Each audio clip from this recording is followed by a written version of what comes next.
A dzsungel olyan, mint egy zölden lüktető szív, ahol az élet rejtett dallamai szövik át a csendet, és minden árnyék mögött 1000 titok rejtőzik.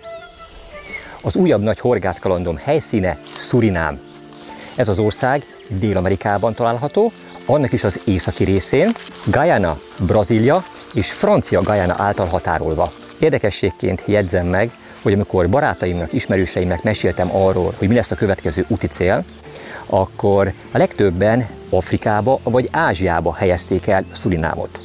Pedig nem egy törpe országról van szó, hiszen területét tekintve 1,7-szer nagyobb, mint Magyarország, viszont ami érdekes, az a lakosság aránya és száma.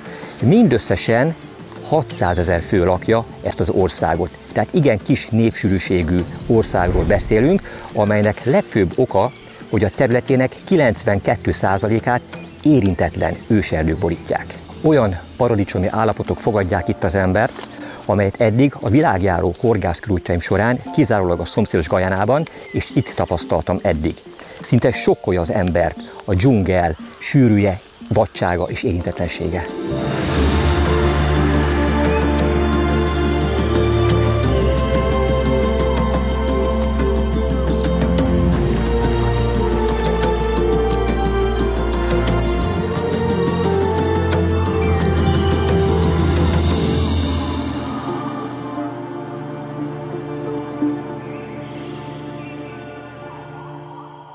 Hosszú és fárasztó, több mint 11 óra hosszás repülőút után érkeztünk meg a fővárosba, Paramariboba. Nagyon érdekes, semmihez sem hasonlítható ennek a településnek a hangulata, ami az ország legnagyobb városa a maga 200 000 fős lakosságával. Surinam Dél-Amerika rejtett égköve, melybe a világ legsokszínűbb kultúrája és vadregényes természeti kincsei egyetlen helyre sűrűsödnek. Az Atlanti-óceán partján húzódó kis országot áthatja az erdők mélységes zöldje, amelyekben halfajok százai találnak menedéket. Az első telepesek, akik ezt a várost, ezt a területet elfoglalták, azok hollandok voltak, és az ő építészeti stílusjegyeiket viseli a városnak ez a része, ami az óváros. A főváros, Paramaribo történelmi kincsesláda, ahol a holland gyarmati építészet találkozik az őslakos indiai, afrikai, indonéz és kínai hatásokkal. A fából készült épületek világörökségi védelmet élveznek, miközben az utcákon olyan illatok szállnak, mint a roti curry fűszeres aromája, vagy a trópusi gyümölcsök friss zamatának ígérete. Találtunk egy horgászboltot is, megnézzük, milyen választékkal rendelkezik.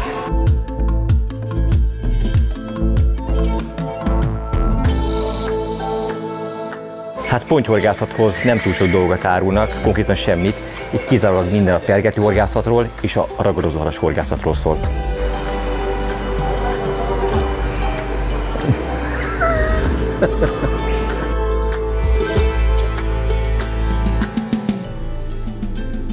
Az ország és a város sokszínűsége a lakosságon is teljes mértékben nyomon követhető.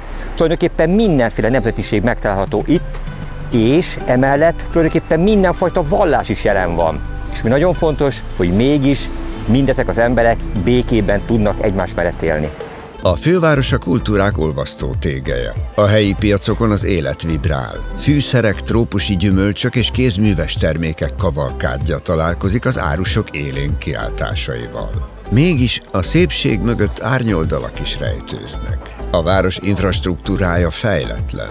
Sok az előregedett épület és kaotikus a közlekedés. A szegénység és a munkanélküliség főleg a külvárosi területeken érezhető, ahol sokan küzdenek a megélhetésért. Ami viszont elkeserít ebben a különleges és érdekes városban, hogy mindenfelé mérhetetlenül sok a szemét.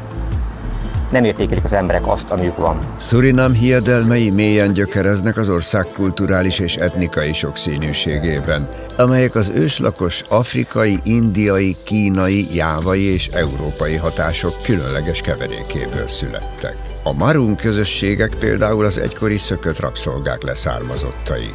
Hitük szerint a világ tele van láthatatlan erőkkel és szellemekkel, akik hatással lehetnek az emberek életére. Azért nem mernek hozzányúlni és felújítani ezt az épületet, mert a legendák szerint szellemek laknak bent.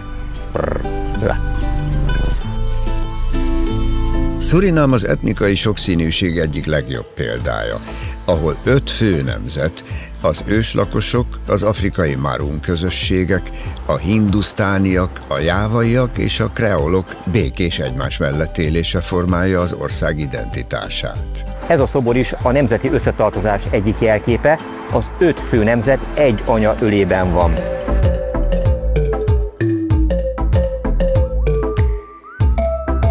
Rendeltem egy helyi levest, nagyon ajánlotta a pincér, de hogy igazából mit fogok enni, azt még nem tudom.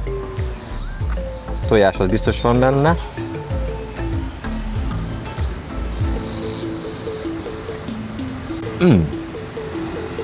Ez finom.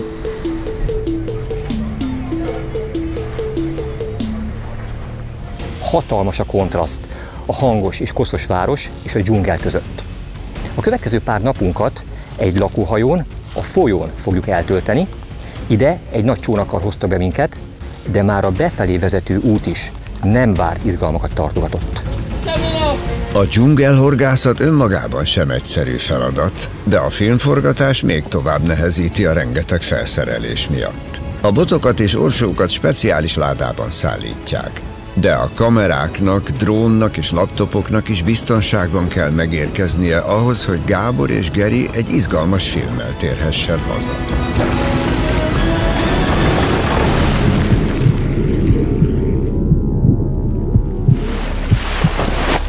Brutális, ami itt történt. Ahogy jöttünk a befelé vezető úton, én úgy láttam, hogy egy hatalmas nagy haltetem volt, de lehet, hogy egy döglött madár, már nem tudom biztos, hogy egy nagy fehér folt volt, amely víztetőn sodródott, és pont telibe vertük. Átmentünk rajta, ami azt eredményezte, hogy ez a hatalmas motor leszakadt.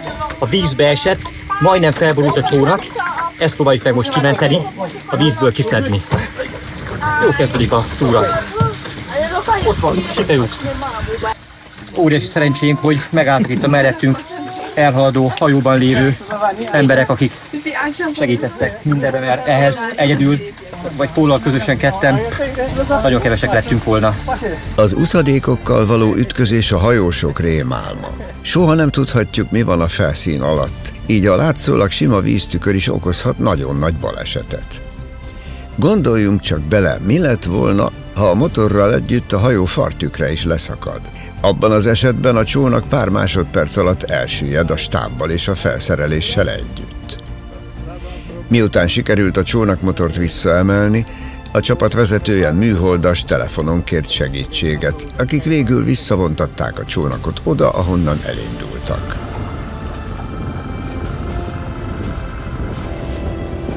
A halászok hálói által a folyóból kiemelt szemét között ott várt a segítség is.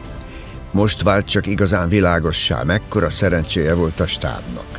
Csak a hajócsavar tört el. Sajnos Pólnak nem sikerült a vízen megjavítani a motort. Remélhetőleg itt már meg tudják javítani, és mielőbb végre a lakóhajó irányába tudjuk venni az irányt. Egészen beesteledett, mire az új motor megérkezett. Így végül a csodás naplementében indult el a több mint 2 órás útra az expedíció, ami már csak azért is volt különlegesen izgalmas, mert a folyón még nappal is nehéz az uszadékokat észrevenni, nemhogy vaksötétben. Hát megérkeztünk a lakóhajóra. A semmi közepén, a folyó közepén, totál sötétben, és hát finoman szóval se luxus körülmények közepette. Hát ilyenben még nem volt részem. Készül a finom vacsora. What is this? Ez csirke. Chicken? Ezt a legegyszerűbb most elkészíteni nektek. Oh. Very nice. Még teszek bele egy kis fokhagymát. Szerintem egy disznó egyébként, de lehet csirke is. Tudod, hogy Szurinámban miért teszik mindenki sok csirkét? Tudod miért? Mert mindig mindenki megkérdezi tőlem, hogy miért teszünk Szurinámban ennyi csirkét. Mert nálunk élnek muszlimok, akik nem esznek disznót, vannak nálunk hinduk, akik meg marhát nem esznek, viszont mindenki eszik csirkét. Jó, ami egy disznó. Úgyhogy praktikus okokból eszünk csirkét. Az is csoda egyébként, hogy elfért itt egy ágy. Pontosabban nem egy, hanem 2. Geri, te mászol fel ide? De várjatok, tudjátok, miért győzik a paraván mögött? Ez szó vicci. Öcsém, hát sok mindent megéltem már, de ilyet még nem. A dzsungel nehéz, párás levegője végül erősebbnek bizonyult a kezdeti meglepetéseknél, és gyorsan elnyomta a vaságyakon fekvő fáradt utazókat, akik másnap reggel már az őserdővel körülölelt hatalmas folyón utaztak legújabb kalandjaik felé. A horgászat a csali hal begyűjtésével kezdődik, amelyhez a segítőnk egy hálót helyezett ki, és megnézzük, hogy mi akadt ebbe bele. I help you. No, oh yeah, you can put water. Ezt nem tudom, milyen fajta hal, ilyen szép csíkos.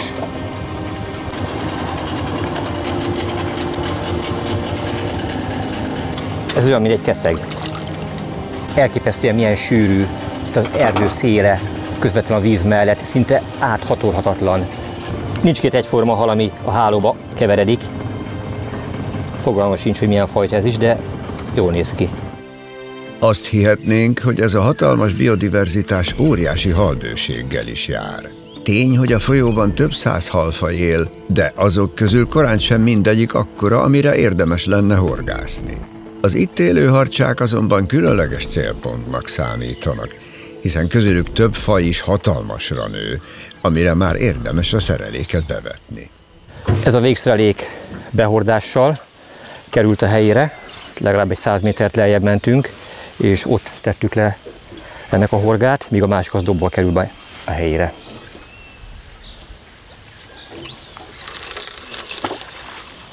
Ezt szándékosan nem dobtam messze, azért, hogy hagyom, hogy a folyó sodorja, és tegye le a megfelelő helyre a végszereléket. Most Szurinám egyik legnagyobb folyóján, a Kopanáma folyón, illetve annak a vízrendszerén próbálkozok. Nagyon rákaptam az utóbbi időben a harcsázásra, és fejembe vettem, hogy megfogom a világ legnagyobb és legkülönlegesebb harcsáit. Hogy melyik él itt, remélem hamarosan megmutathatom. Szurinám harcsái rendkívül változatosak. Egyes fajok hosszú bajuszaikkal tapogatják ki az iszapos mederfenéken rejtőző táplálékot. Mások páncélos testükkel védekeznek a támadók ellen. A harcsák egy része ragadozó, amely kisebb halakat, rákokat vagy rovarokat zsákmányol, míg mások dögevők. Minden egyes horgászatra rá kell hangolódni, meg kell találni a megfelelő végszereléket, a horogbeállítást, horogméretet, és közben húzza valami. Azt akartam mondani, hogy le akartam cserélni az előző szimpla horgos végszereléket dupla horgosra, és egy olyan horogelőkét akartam kötni, miközben azt valami elrántotta, de ennyi volt. Nem lehet egyből bevágni. Hagyni kell, hogy nyelje. Valószínűleg nem volt túl nagy méretű, de megtámadta a csali halat. Na, akkor még várok vele. Már csak azért is megkötöm ezt a dupla horgos horogelőkét, amelyhez szükségem van egy vastag Power Leader harcsás horogelőkére, és egy 10/0-ás megahúkra. Illetve pontosítok, nem egy, hanem 2 horogra van szükségem, de ezeket már ide készítettem.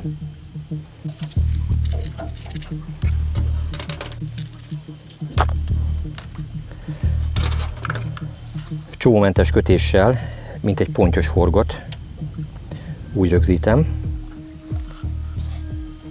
Átfűzöm ehhez elsőként a horognak a karikáján a horogelőkezsinort, majd elkezdem tekerni. A horog szárán legalább 12-13 menetet kell csinálni, majd 2-3 menetet visszafelé tekerve rögzíteni. És akkor mosson a megfelelő hosszúságú horogelőke sinor, hát ez legyen legalább egy 120 cm. Belekalkulálva az újabb kötést, meg a végfület, meg minden egyebet. Ezt itt elvágom.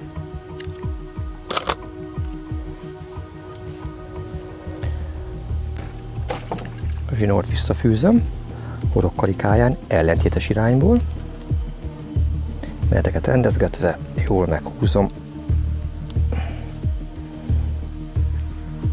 Felesleges 8 darabot eltávolítom.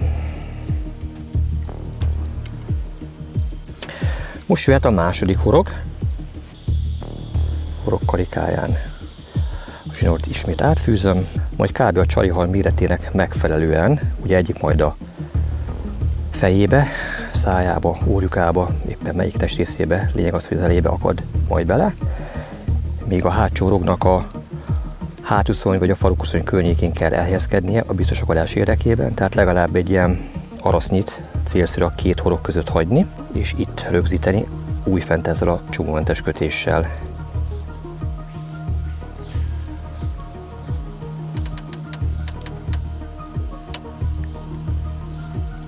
Most 13-at tekertem, meneteket kicsit rögzítem, majd visszafelé ugyanúgy 3-at. Megkeresem a zsinór végét, átbújtatom, és ezt a kötést is megpróbálom a lehető legjobban meghúzni és rögzíteni. A két horog most már fent van, már csak a megfelelő előkelhozt kell beállítanom, amely kb. 80 cm kell, hogy legyen. És ennek a végére kötök egy duplán vett végfület. Egy, és még egy hurok.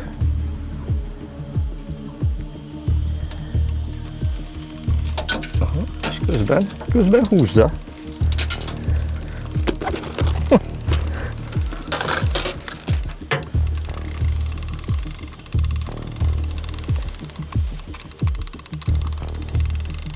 Ez az a végszerelék, amit az előbb szintén megtámadott valaki, de ott hagyta.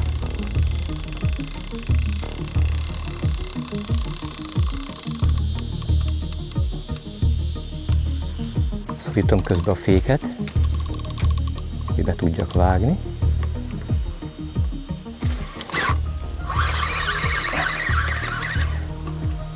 Senki.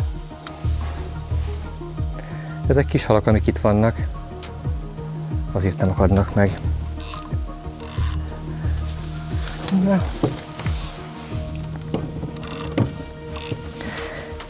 Ezért csak befejezem az előkekötésnek az utolsó mozdulatát is.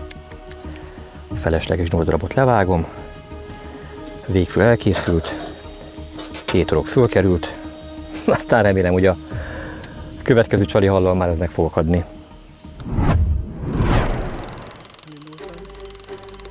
Egy újabb jelentkező. Csak rákcsálja halat. Sok akció volt itt ezen a helyen, de úgy tűnik, hogy egy óvodába ültünk bele, mert igazából csak megfogták, megragadták, elrontak vele, aztán a csali az végül kiakadt horoggal együtt a halszájából. Feltettem egy haldarabot már itt a végén, hogy mondom, megnézem, mekkorák ezek a halacskák, mert túl nagyra nem számítok. Ezt legalább szépen leverte, bekapta rendesen. Ez egy kettévágott csarihal volt. Most már tényleg kíváncsi vagyok rá, hogy mik szórakoztak itt velem. Óvatosan fárasztunk, mert tényleg már látni szeretném. Na, már csak a horognak kell felbukkanni. Hát itt van. Hát ő az első számú célhalam, ő érte jöttem Szurinámba. A neve Lau, vagy Piraiba. De hát abból még a gyerekfajta. De nagyon szép és dekoratív harcsa.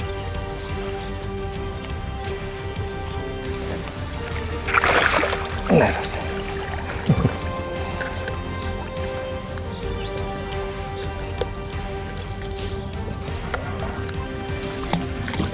Hát itt van őkelme. Itt van ennek a folyórendszernek a legnagyobb csúcsragadozója, a Lau harcsa, más nevén Piraiba.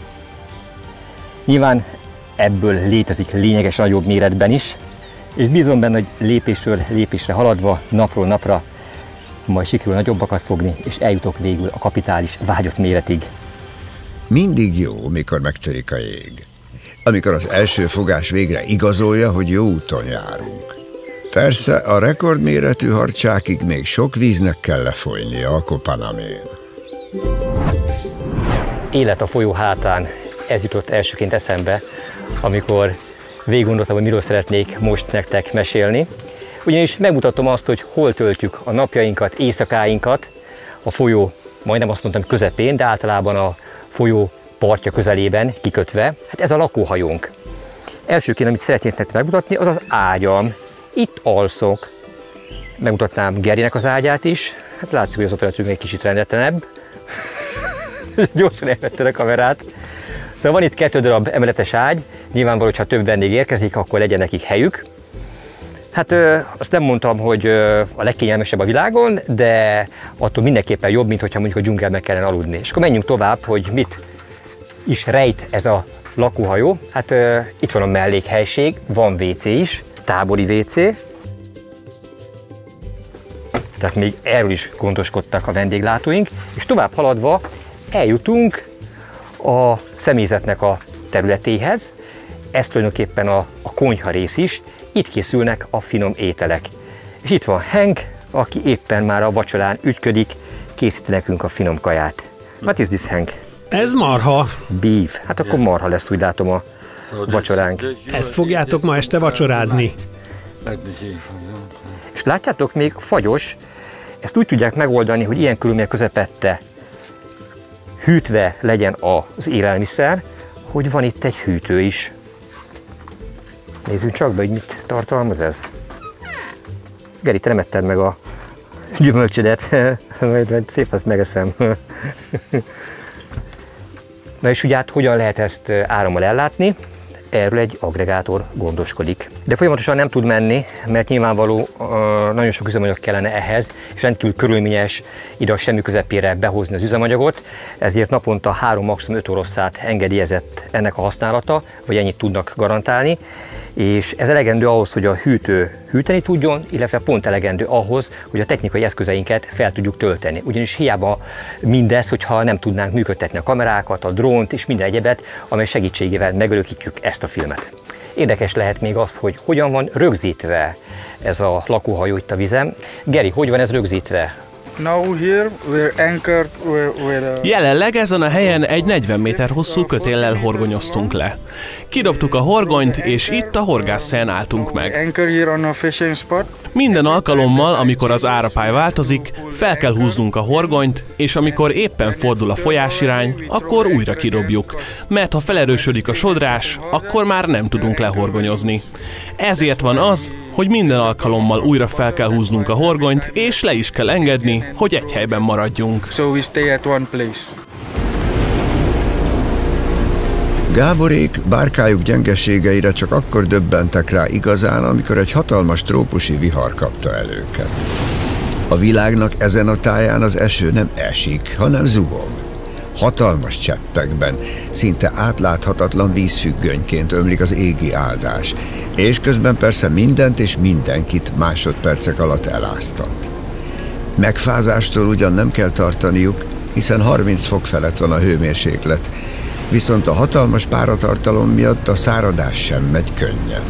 Így a legjobb, amit tehetnek, hogy megpróbálják mindenüket fóliákkal védeni az esőtől.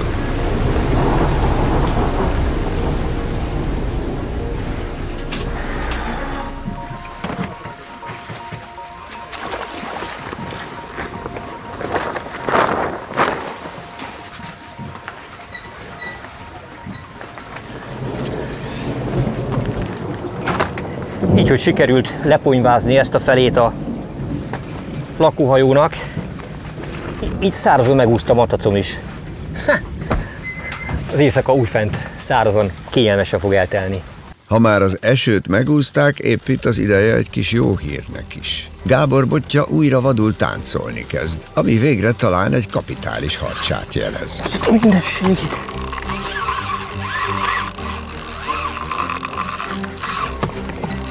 Ó, ez nagy hal.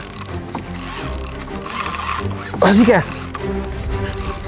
Visszatértünk a kiindulási pontra, a lakóhajóra, és Geri, a segítőnk javasolta, hogy amíg ebédelünk, addig dobjam be az egyik végszereléket. Élő hallal. És itt a lakóhajó mellett elkapta valami komoly jószág. Arra lettem figyelmes, hogy őrült tempóban húzza tépére valami az orsó dobjáról a zsinort.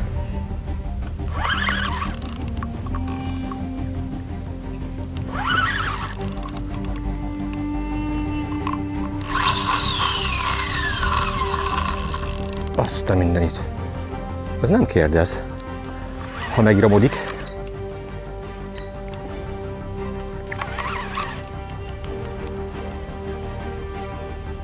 De mekkora lesz ez? Veszélyesen közelít a csónak felé. Itt van már, közelben. Ez lekírja a botot rendesen. Ez igen. Ezt nézzétek. A bottak a vége a vízbe. Totál karikába. Horgászként az az érzés, amikor 8600 kilométerre az otthonunktól végre igazi nagy halakat a horgunkra, valószínűleg felejthetetlen. Ez igen. Az viszont, hogy Gáborban mi zajlik az első kapitális szurinámi hadsájának fárasztása közben, az arcára van írva. Itt van.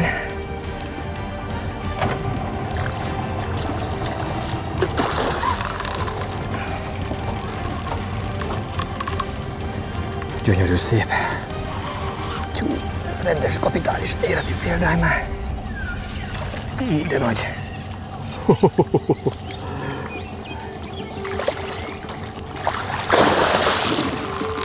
Köszi. Milyen hosszú a farokúszonyának a végén az a meghosszabbított rész.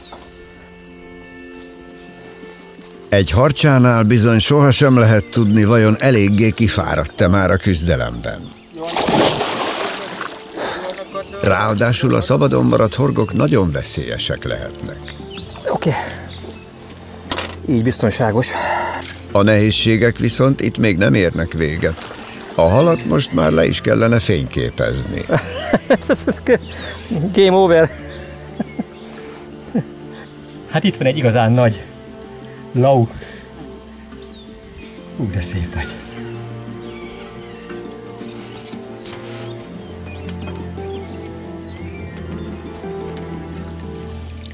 Hát ezt nem gondoltam volna, hogy elég a lakóhajóból kidobni, és egy ilyen gyönyörű kapitális méretű jószág örvendeztet meg.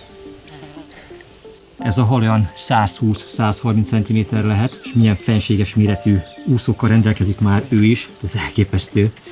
Ez a hatalmas nagy cápaúszony. Mekkora ez? Óriási. De a másik, ami nagyon feltűnő, nézzétek csak, ezt a bajuszszálat. De ennek hol a vége? És érem a végét. Bye-bye.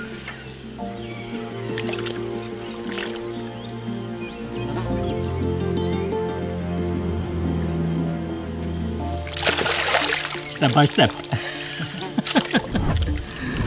Egy nagyon érdekes természeti jelenség részesei vagyunk jelen pillanatban. Amikor a harcsát megakasztottam, a csónak abba az irányba nézett, ott kezdte meg a fárasztását. Míg most a csónaknak azon vége, amelyben álltam, nézzétek csak, hogy merre mutat. Most meg erre, a szigetek irányába. De ami ettől durvább, hogy amikor a harcsát elkezdtem fárasztani, a víz még arra folyott. Míg most pedig ebbe az irányba visszafelé. Hogyan lehet ez? Az óceánnak annyira erős a duzzasztó hatása, hogy az apály-dagály során a dagály több mint 100 kilométeren keresztül érezteti a hatását. Mi most a torkolattól durván 60 kilométerre lehetünk, és innen még 40 kilométerre ez az óriási víztömeg, ez a hatalmas folyó visszafelé folyik. Na és a legérdekesebb az egészben, hogy a hal akkor a legaktívabb, amikor a víz irányt vált. Jókor volt bent az élőcsalim a vízben.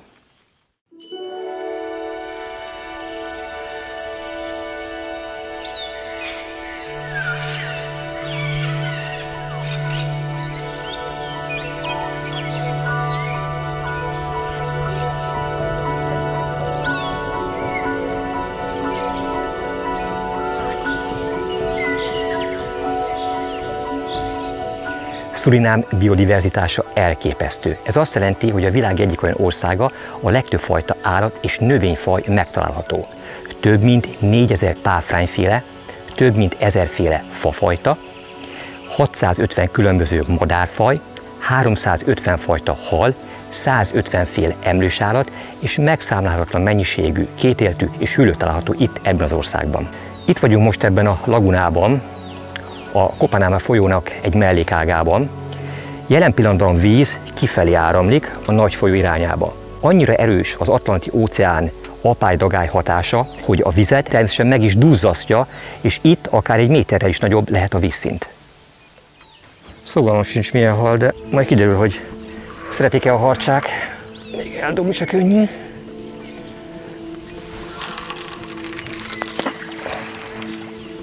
Ólomnehezékkel együtt 1 kilót dobtam el.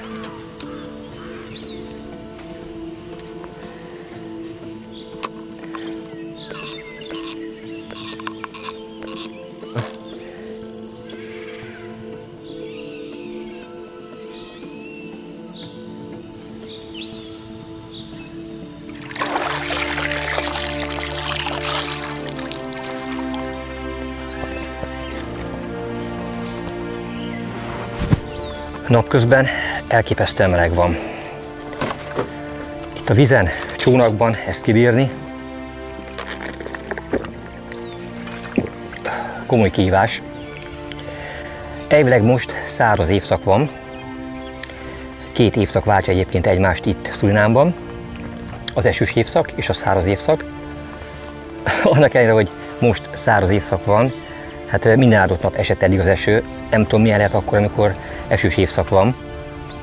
A hőmérséklet, ami egyértelműen ebben az időszakban magasabb, éjszaka sem hűl a levegő hőmérséklete 24 Celsius fok alá, míg napközben nem ritkán 36-38, sőt akár 40 Celsius fok is lehet.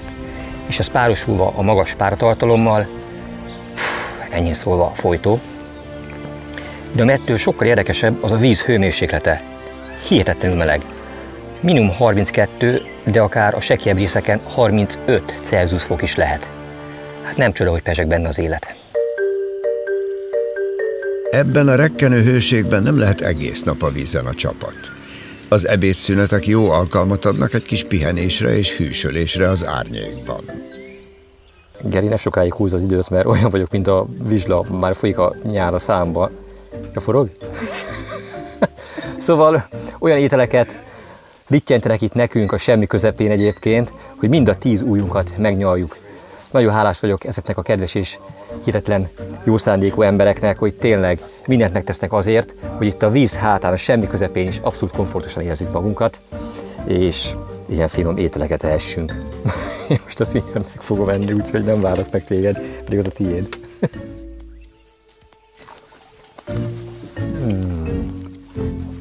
Isteni finom. Egy igazi horgász sohasem adja fel. Minden percben azon gondolkodik, mit nem próbált még ki a számtalan lehetőség közül, amivel végre megfoghatná azt a bizonyos halat. Belepróbáltunk az éjszakába. Szépen bestétedett.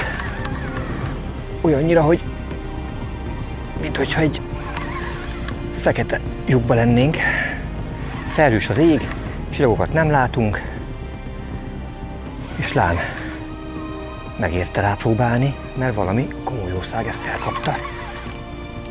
Bár egyébként elengedtük a csónakot egyből.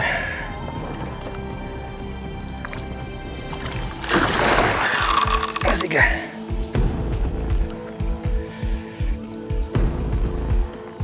Szóval elengedtük a csónakot. Nem kockáztattuk azt, hogy olyan erejű halat akasztak, ami esetlegesen egynek rugaszkodásra képes lenne akár az óson lévő összes zsinórt lerántani. Majd kirántottam a kezemből. Ehhez viszont el kell engedni a csónakot, és a hal után kell menni.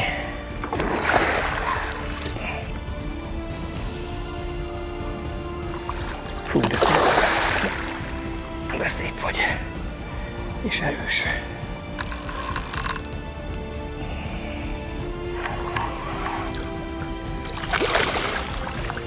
fárad már jószág.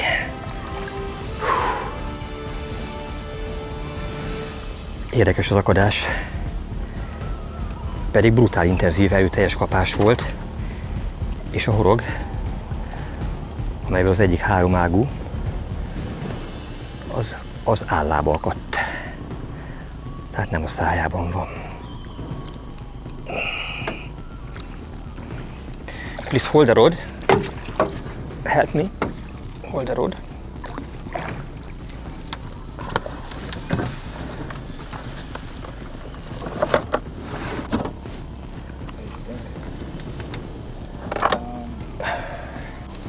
Be careful with the hooks, right?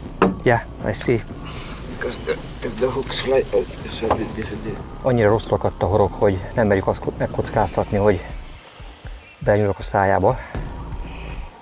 És így próbálom meg kiszabadítani a horgot belőle. Nehogy Isten megugrik, akkor belém húzza a horgot. Oké.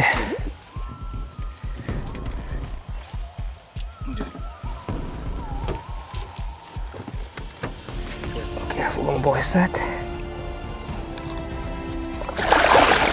Oké.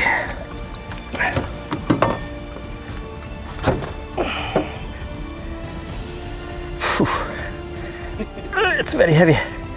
Nagyon nehéz. Az újabb, most már éjszakai időpont és egy kis szerencse végre meghozta a várva várt sikert. Igaz, még ez a méret sem az, amire Gábor a szíve mélyén vágyik, de arra egészen biztosan jó, hogy megcsillantsa a reményt, hogy a folyó óriása közül egyet még valahogy elcsíphet a hátralévő napok során.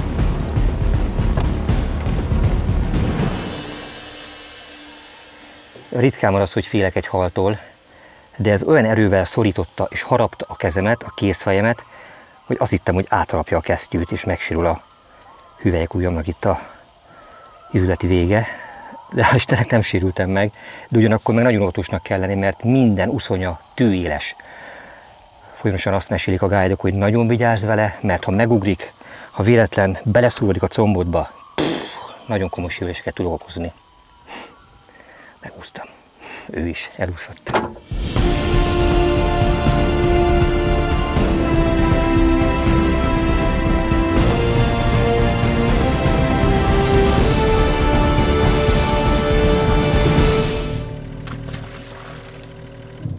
Gyakran kérdezik tőlem, hogy miért vagyok így beöltözve. Nincs melegem? Ez a második leggyakrabban elhangzó kérdés. Először is nincs melegem, mert ez egy speciális öltözék, amely hűsít, illetve megvéd a nap káros sugaraitól. Az erőteljes napsugárzás mellett, amit ugye a saját bőrünkön érzünk, van egy másik láthatatlan veszély, amit UV-sugárzásnak neveznek. Ez egy 0-tól 15-ig terjedő skálán jól paraméterezhető, jól mérhető sugárzás, amely Európában, például Magyarországon, hogyha eléri a 6-os, 7-es, esetleg 8-as értéket, akkor már extra magas UV-sugárzásnak van minősítve. Míg a trópusi országokban, az Egyenlítők környékén ez gyakran meghaladja a 10-et, 12-t, sőt akár elérheti a 15-öt is. Na most ezeken a helyeken nincs olyan napkrém, amely megvédene minket attól, hogy leégjen a bőrünk. Csak is kizárólag a fizikai védelem ér valamit, csak is kizárólag az UV-álló ruházat tudja megvédeni a bőrünket. Operatőr kollégám, aki a kamerát tartja jelen pillanatban, az első nap a kezét, a kézfejét még nem védte, csupán 2 oroszlára hagyta szabadon. Hát ez lett az eredménye. De vannak ettől durvább fotóim is, amikor ismerőseim a szomszédos országban, Guyanában horgáztak, a túravezetőnk hiába figyelmeztette és kérte őket, hogy használjanak UV-álló ruházatot, nem tették, nem használtak. Ami rajtam van, egy speciális öltözék, amely áll egy UV-álló kalapból, UV-álló nyaksából, amellyel a teljes arcomat tudom védeni, UV-álló pólóból, UV-álló kesztyűből, nadrágból. Szóval minden, ami rajtam van, ez garantáltan UV-álló, ez egy speciális anyagszerkezetű öltözék, nem összetévesztendő a pamut anyagból készült ruházattal, amely egyáltalán nem véd az UV-sugárzástól. Ez garantáltan megvédi és visszatükrözi, visszanyomja a nap káros sugarait. Zárszóként annyit mondanék, hogy gondolom most sokakban felötlik azt, hogy oké, persze, ott, ahol te vagy, ott erre valóban szükség lehet. De ahol én Európában élek, ott bizony erre nincs szükség. Pedig van. A nyaraink egyre forróbbak, az UV-sugárzás egyre erőteljesebb, és bizony sajnos egyre többen betegednek meg bőrrákban, ami az egyik legagresszívebb rákfajta, amely kiváltója a bőrégés és az erőteljes napsugárzás. Szóval nem akarok az égvilágon senkit sem rémizgetni, de bizony vigyázzatok otthon, Európában, Magyarországon, mindenhol a bőrötökre, és hogyha tartósan kint vagytok a napon, akkor használjatok UV állóruházatot. Minden horgászat során eljön a pillanat, amikor összeáll a kép. Amikor helyére kerül a kirakós majdnem minden eleme, és már csak néhány apró, de igen fontos részlet hiányzik ahhoz, hogy horogvégre kerüljön a bandonagy. Gábor most úgy dönt, hogy mindenből előveszi a legerősebbet, a legmegbízhatóbbat, és elkészíti azt a végszereléket, ami európai szemmel nézve csak a vérbeli harcsás horgászoknak lehet ismerős. A monofil előkéje olyan vastag, hogy azon akár ruhákat is lehetne szárítani. Ehhez természetesen megfelelő erősségű kötésekre is szükség van, amik rögzítéséhez már igazi őserőre van szükség. A horgok is a legnagyobbak közül valók, amiket édesvízben használnak. Miután minden a helyére került, nincs más hátra, mint bevetni a szereléket. Feszült pillanatok ezek, hiszen Gábor még nem tudhatja, hogy jó döntést hozott-e azzal, hogy itt keresi a nagy piraibákat. Sok idő már nincs hátra a túrából. Tényleg jó lenne már ennyi utazás és próbálkozás után megmutatni, mekkorára is nőnek ezek a laulauk, amik errefelé a táplálkozási lánc csúcsán állnak. Akasztottam valami erős halat, de teljesen másként küzd, másként viselkedik, mint a lau. Nem tudom, milyen hal lesz ez. Nem kicsi az egyszer biztos, de... Surubi catfish.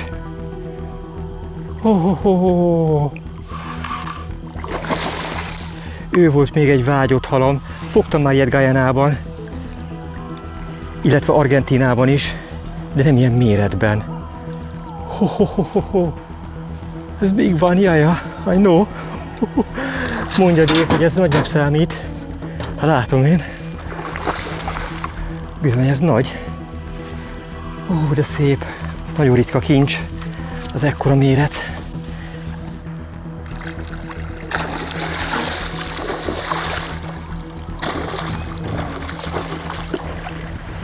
Mekkora feje van. Csoda szép jószág. Gyere csak közelebb. Nem könnyebb az erős sodrásban vele.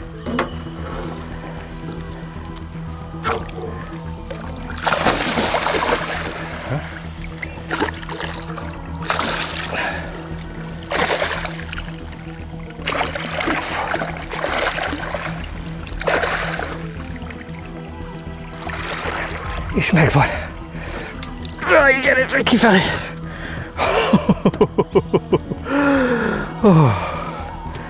Fú, de jókat torog minden. De szép nagy, azt a mindenit. Hát ennek a hossza meghaladja az 1 métert, a súlya pedig szerintem közel van 10 kilóhoz. Nagyon vaskos, hengeres, izmos, erős hal, hatalmas nagy fejjel. Milyen menőn néz már ki. Nagyon vagány hal. Majd örülök neki, hogy ő is beköszönt. Igazi meglepetés volt. Nagyon szép, nagyon különleges a mintázata. Ezekkel a csíkokkal. Egy valódi tigris. Hát nem véletlen tigris harcsa a beceneve. Így látszódik, milyen hatalmas feje van. Szélesebb, mint az enyém. Nem győzzük betenni a szépségével. Ez a különleges mintázat, ez az egyedi testfelépítés, hatalmas széles fej, nagy bajuszszálak, hegyes és éles tüskék, igazi fenséges ragadozóvá teszik.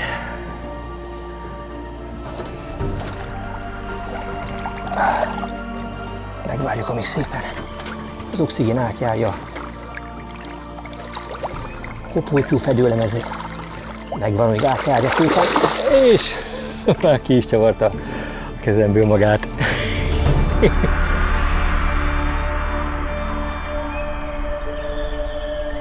Ahogy mondani szokták, a munkával eltöltött idő csodákra képes.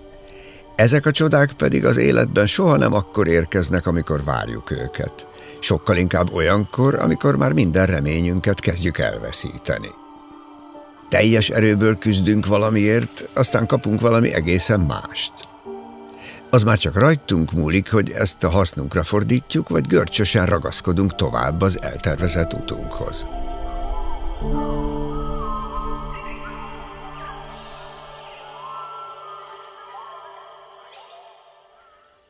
A Kopanáma folyó, amelyen most horgászok, Szurinám 5 legnagyobb folyójának az egyike.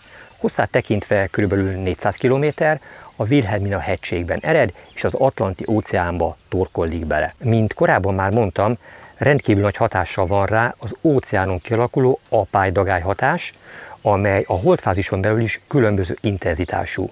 Szerencsétlenségünkre pont most a legerőteljesebb, olyan erővel folyik visszafelé a folyó, hogy az valami elképesztő, szinte meghorgászhatatlanná teszi az eddigi horgászhelyeinket.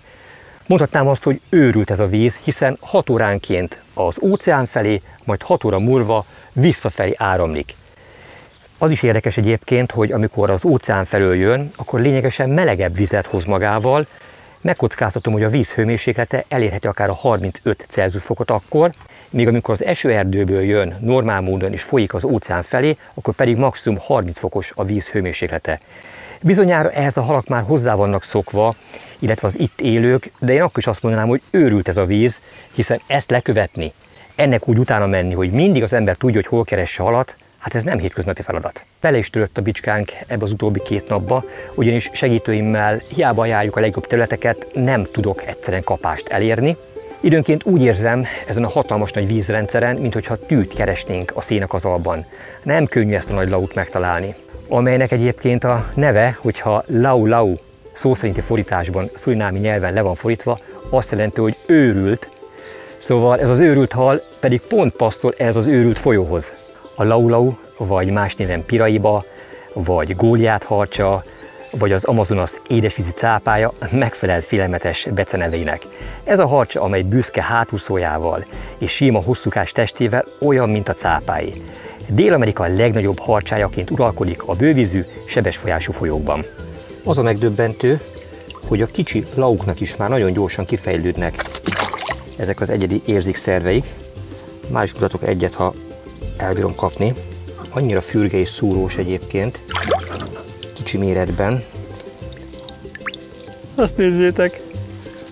Hát ennek hol a bajuszszál vége?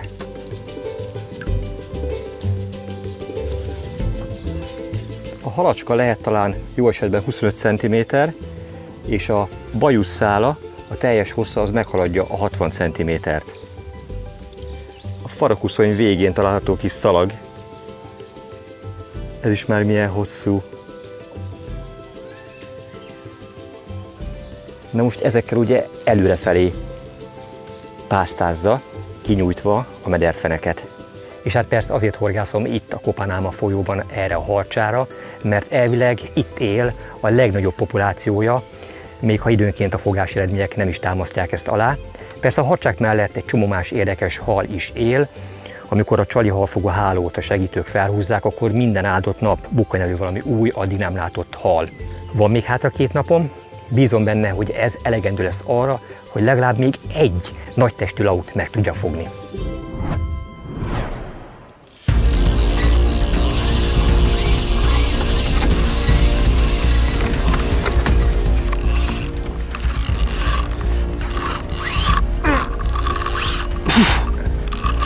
Azt nem bírom megállítani. Mint a jóságoség. De erős hal.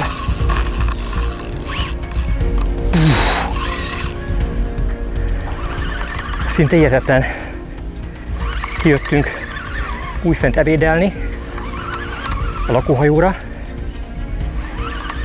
és hát, hogy minden percet kitöltsünk, minden perc horgászattal telhessen el, ezért bedobtam a végszeléket, hát a hajótól maximum 30 méterre. Ez egy haldarab volt, és arra lettem figyelmes, hogy majd letépje a botot a bottartóból.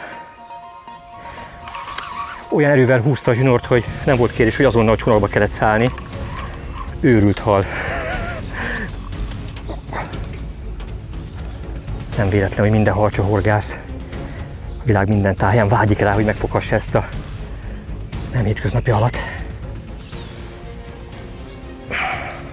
Akkorákat húz a botba, hatalmas erős farok csapásaival. Itt van már ez a gyönyörűség.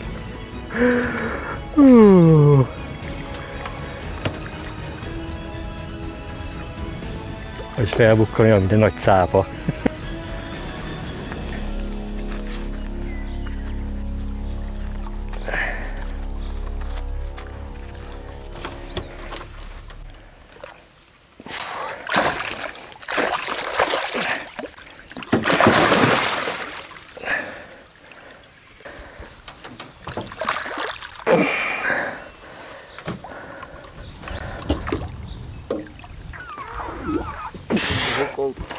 I know.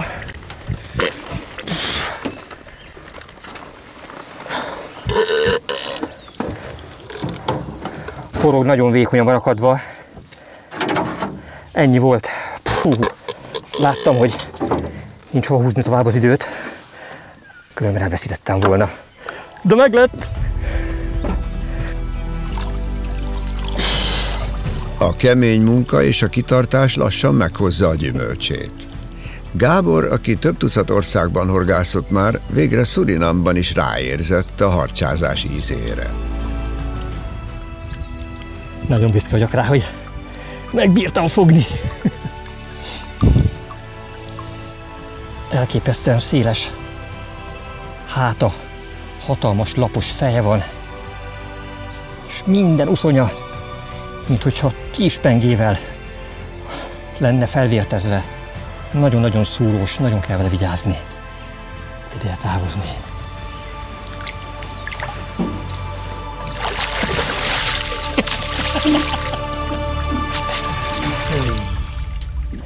Hát egy kicsit saras volt a környék, de boldogan és büszkén vállaltam, hogy ez a szép hallal ebbe a mocsárba megfürödjek. Nem hétköznapi élmény ez is. Elképzelhetetlenül sűrű a dzsungel, amit mi sem szemléltet jobban, mint a vízparti növényzet. Egyszerűen ez áthatolhatatlan. Tehát, ha most számos alkalommal belegondoltam, beleesnénk a vízbe, ki kellene menekülnünk a partra. Hogyan tudnánk egyáltalán kimenni? Hol találnánk olyan lyukat vagy nyiladékot, ahol ki tudnánk mászni a partra? Hát nem volna egyszerű. A mai nap már beült a csónakba a főnök úr, Pól is. Eddig ugye a fiával, Gerivel és Dave-vel jártuk a környező folyószakaszt. Remélem, hogy azzal, hogy most beült és itt van velünk, attól még a motor megmarad és nem fog újfent a vízbe esni. Bár azt ígérte, hogy mutat néhány olyan szakaszt, amely biztos, hogy rejteget nagy laukat. Hát kíváncsian várom.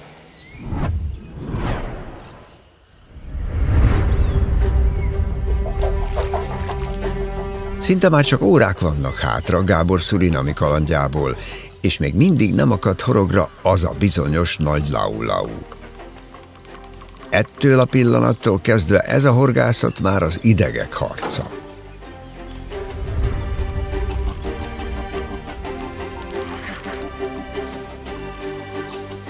Ki akartam venni és frissíteni ezt a végszeléket, és nehezen jött.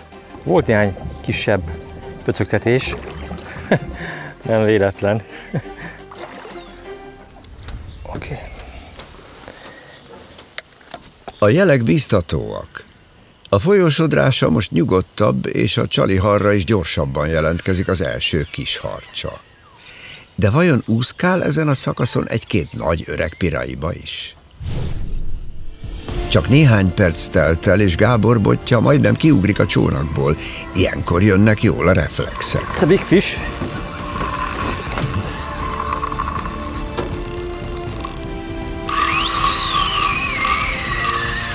You can go. You have to go.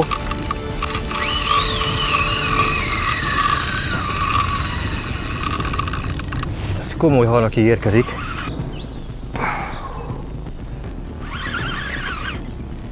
Egy lassú, óvatos húzással indult. Megfogtam a botot, finoman ráemeltem, ding, abba a pillanatban lekérte. Jól elrohant vele. Ez egy mellékága nagy folyónak. Végig mindenhol bedőlt fák, tuskók vannak a part szélében. Nagyon kell vigyázni arra, hogy nehogy be tudjon menekülni valamelyik ilyen alá, mert akkor aztán véget ért a csata, hiába a legerősebb bot. A vastag fonott főzsinór, onnan lehetetlen kihúzni. És mint ahogy eddig megtapasztaltam, őrült erővel küzd. Aha. Ennyi volt, amit eddig föltekertem egy rugasztodásra. Új. Úristen, milyen erővel iramodott vissza.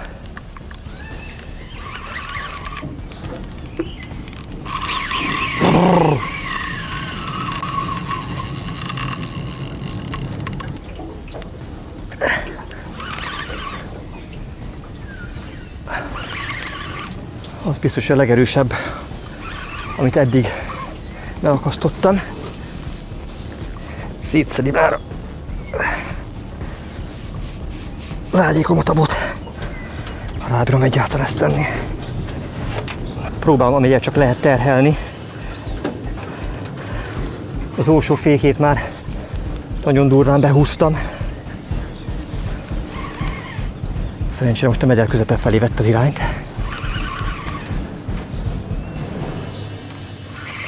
És elment. Hát ilyet? Hát...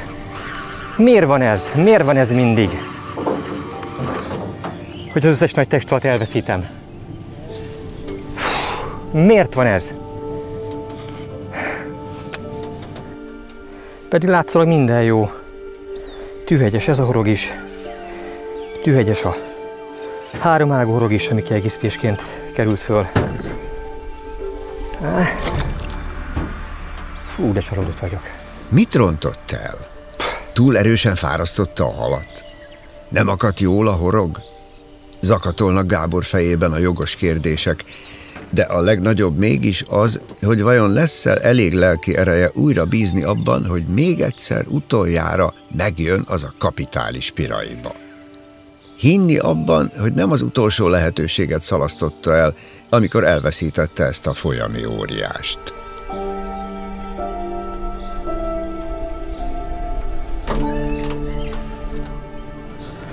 Lecserélem a horog teszek fel egy másikat, mert több esélyt nem adok neki.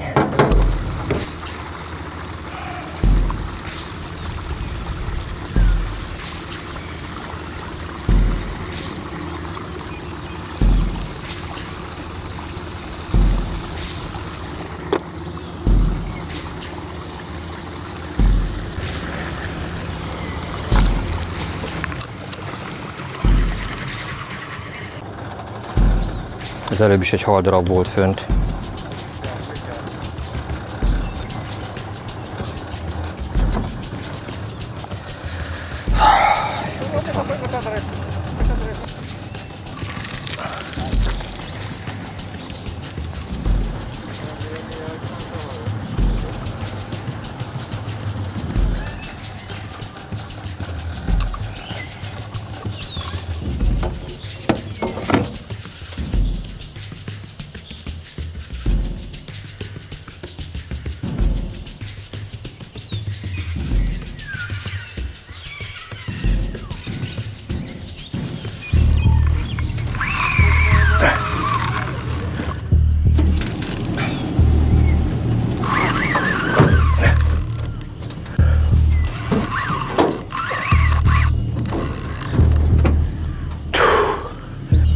Úgy beszéltottam a féket, hogy amikor megragadott a hal, térdre kényszerített.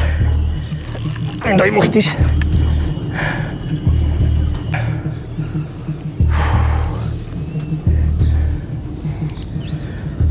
Azon kell imádkozni, amellett, hogy ne fogjon akadót, hogy a horog végre jól akadjon már egyszer.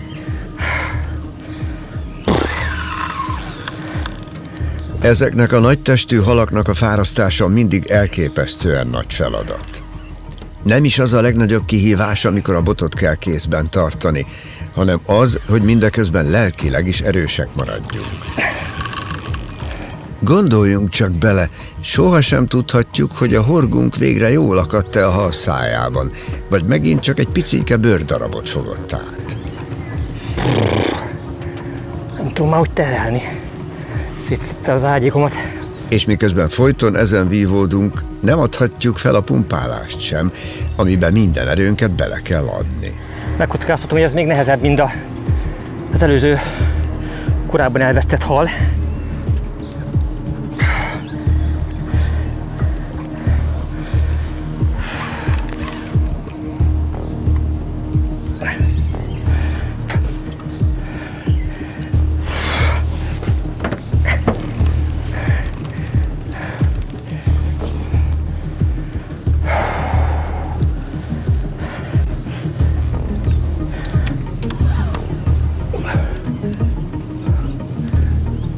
Szerencsére bírja.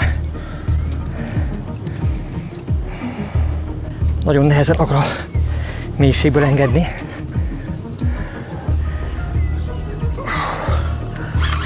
Most talán.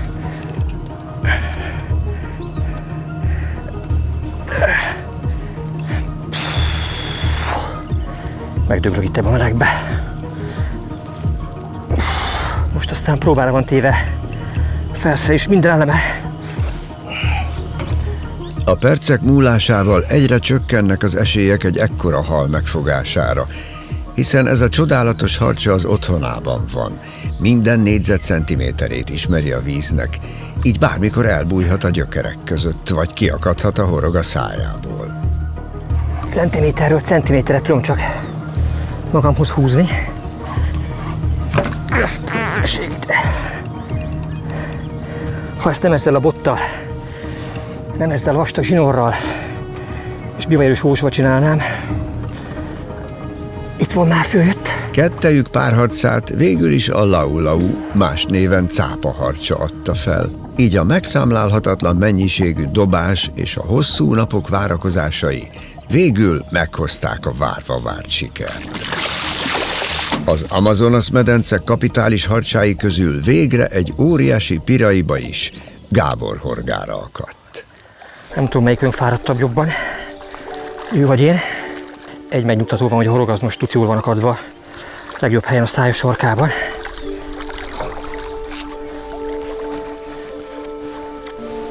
Nézzük, működik ez az európai módszer. Nem mozdul. És megvan. Benne van a közel a szájában. Ezt a fejet nézzétek!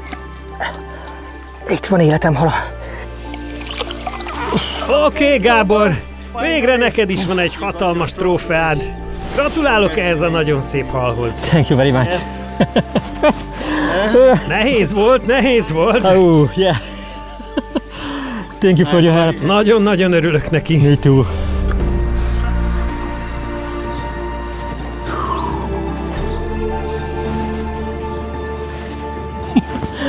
Na, milyen az élet? Amit egy órával ezelőtt elvett, és nem sokkal később visszaadja. Itt van ez a hatalmas cápaharcsa. Itt van ez a hatalmas lau-lau. Őrült fárasztás volt, de most én nyertem. Hihetetlen boldog és büszke vagyok. Thank you, Paul! It's very heavy! Úristen, mekkora ennek a cápauszonya. Mekkora ennek a hátúszója. Ez is milyen érdekes, az édesvízi halaknak úszói vannak, míg a tengeri halaknak pedig uszonyai. Most akkor ennek cápauszonya, és egyben egy hatalmas hátúszója van. És itt van a hatalmas lapátja. A motor, piránya megrágta. Azért ilyen cakkos. Nagyon érdekes, hogy a has alatti uszonya is milyen óriási, viszont már nem hegyes. Azt mondta Paul, hogy a kicsik azok tűhegyesek, tűélesek, míg a nagyok azok már nem, azoknak már lekopnak az uszony végén található erőteljes tüskék, hiszen nincs is rá szükségük már, hogy ezzel védjék magukat, mert ki az, aki jött benne húzni egy ekkora hallal. Jó van, na, kicsit morgott.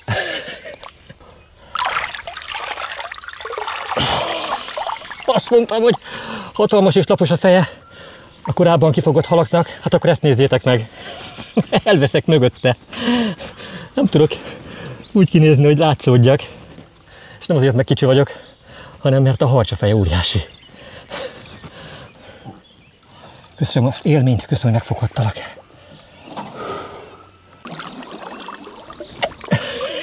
Köszönöm szépen. Engedd már az ujjamat, légy szíves. El akarok engedni.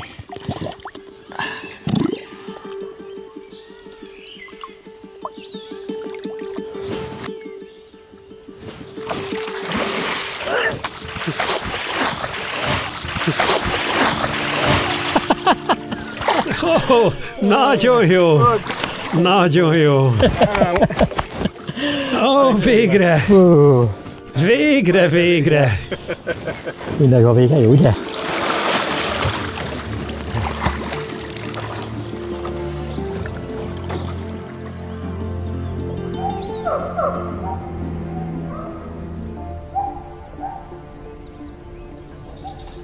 Hát ez az, ami baromira hiányozni fog majd otthonról. Itt van a hálószobám végében, a fürdőszoba is egyben. Belógatom a lábamat, és itt tudok fürödni. Olyan kellemesen meleg a víz, hogy ez valami elmondhatatlan. Minimum 32, lehet akár napközben 35 Celsius fok is a víz hőmérséklete. És a fürdőzés rendkívül egyszerű. Fogunk egy ilyen vödröt, és leöntjük magunkat folyóvízzel. Tudom, nagyon egyszerű, nagyon puritánnak tűnik, és az otthoni luxus körülményekhez képest, amiben most mi itt vagyunk, az hát olyan, ami ennek látszódik. Mindenki találja, hogy milyen jelzőt tenne hozzá, de így lehet olyan élményeket begyűjteni, így lehet olyan helyekre eljutni, ahol egyébként az ember valószínűleg soha nem jutna el, mert nem vállalná be. Én ezeket boldogan bevállalom, megcsinálom, sőt, ezekről olyan filmeket készítek, amelyeket ti magatok is láthattok, és az élményt közösen együtt tudjuk megélni, úgyhogy én viszem a bőrömet a vásárra, hogy stílszerű legyen.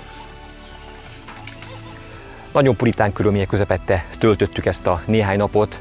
Jó magam is operatőr kollégám, akinek külön köszönöm a kitartását, aktivitását, és hogy egyáltalán túlélted velem együtt, Geri, mindezt. Szóval nyugodtan mondhatom mindkettőnk nevében, hogy amíg élünk, ezt a nagy kalandot nem felejtjük. Ezekért a pillanatokért érdemes élni, ezekért a pillanatokért érdemes a vadvízi kalandokat és a horgászatot ilyen szinten művelni. Amiért jöttem, amit szerettem volna, azt megfogtam a hőn állított óriás laut, illetve fogtam még ugye egy hatalmas méretű tigrisharcsát is. Semmilyen hiányérzet nincs bennem, kimaxoltam a túrát. És ne feledjétek, a kemény és kitartó munka mindig kifizetődik. Narrátor Epres Attila, fényképezte Farkas Gergely, rendezte Kis Róbert, producer Döme Gábor. A Haldorádó megbízásából készítette az IHR Media Agency.